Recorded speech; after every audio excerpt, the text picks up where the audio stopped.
Assalamualaikum warahmatullahi wabarakatuh. Bertemu lagi dengan saya Siti Zulaiha. Di video kali ini saya akan membahas tentang Ma'rifatul Insan bagian ke-8, yaitu qabulul ibadah atau diterimanya ibadah. Ibadah merupakan sebuah kata yang amat sering terdengar di kalangan kaum muslimin. Bahkan mungkin bisa kita pastikan, tidaklah seorang muslimin kecuali pernah mendengarnya. Ibadah merupakan tujuan diciptakannya seluruh jin dan seluruh manusia. Sebagaimana firman Allah Subhanahu wa taala dalam Quran surat Az-Zariyat ayat 56, yang artinya, dan tidaklah aku menciptakan seluruh jin dan seluruh manusia melainkan untuk beribadah kepadaku. Qabulul ibadah atau diterimanya ibadah. Ibadat atau ibadah adalah sebuah kata yang diambil dari bahasa Arab ibadah atau abdah, yang artinya merendahkan diri, ketunduhan dan kepatuhan akan aturan-aturan agama. Sedangkan menurut istilah syar'i, ibadah adalah suatu istilah mencakup segala sesuatu yang dicintai Allah dan diridhoinya, baik berupa perkataan maupun perbuatan, yang tersembunyi atau batin maupun yang tampak atau lahir. Ibadah dalam Islam terbagi menjadi dua jenis, yaitu ibadah maqdah dan ibadah ghairul maqdah. 1. Ibadah maqdah. Ibadah makna atau murni, yaitu ibadah yang pedomannya dan kaifiat pelaksanaannya sudah ditentukan berdasarkan keterangan nas dan bersifat baku, sehingga manusia dilarang untuk menambah atau menguranginya. Contoh, sholat, zakat, puasa, haji, dan umroh. Ibadah maqdah akan diterima Allah Subhanahu wa taala jika memenuhi syarat berikut. 1. Niat yang benar atau siyatun niyati, yakni niat yang ikhlas atau murni, tidak tercampuri oleh syirik dan maksud lainnya. Siyatun niat ini penting karena sesungguhnya amal-amal itu tergantung pada niat, dan seseorang itu hanya akan memperoleh sesuai dengan apa yang diniatkannya.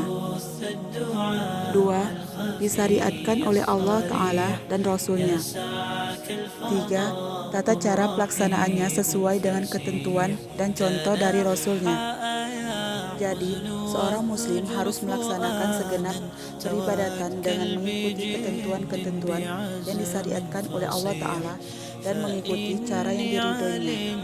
Jangan mengikuti cara yang dibuat oleh manusia yang hanya didasari dengan dugaan dan perturutkan hawa nafsu. Kesimpulannya ialah ibadah maqdah akan diterima oleh Allah Ta'ala jika diiringi al-ittiba manhajan wal al-kifiyatan, atau mengikuti pedoman dan tata pelaksanaan yang diajarkan oleh Allah dan Rasulnya. 2. Ibadah ghairul maqdah. Ibadah ghairul maqdah adalah ibadah yang pedoman dan kaifiat pelaksanaannya tidak ditentukan atau disebutkan secara rinci oleh nas. Pelaksanaannya disesuaikan dengan tuntunan, kelapangan waktu, dan urf atau tradisi.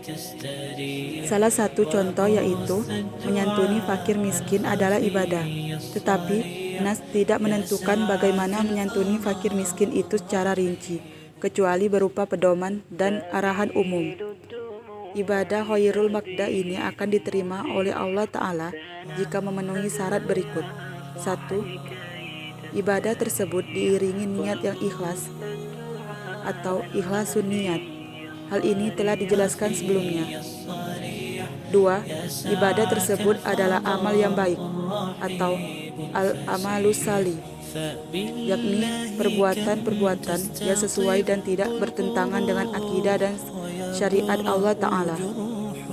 Makna amalan menurut Ibnu Faris dalam Mu'jamu Makasiwulukha berkata, ain, mim, lam, akar suatu kata yang menunjukkan pada suatu makna yang sama, yaitu semua pekerjaan yang dilakukan. Makna salih menurut Ibnu Faris dalam Mu'jamu Muka Yisul Dukha berkata, Sad Lam Ha, akar suatu kata yang menunjukkan pada satu makna yang sama, yaitu lawan dari kerusakan. Kesimpulannya adalah amal salih adalah perbuatan baik yang dapat membuat kebaikan dan dilakukan secara sengaja. Demikian penjelasan dari saya. Mohon maaf jika ada kesalahan. Wassalamualaikum warahmatullahi wabarakatuh.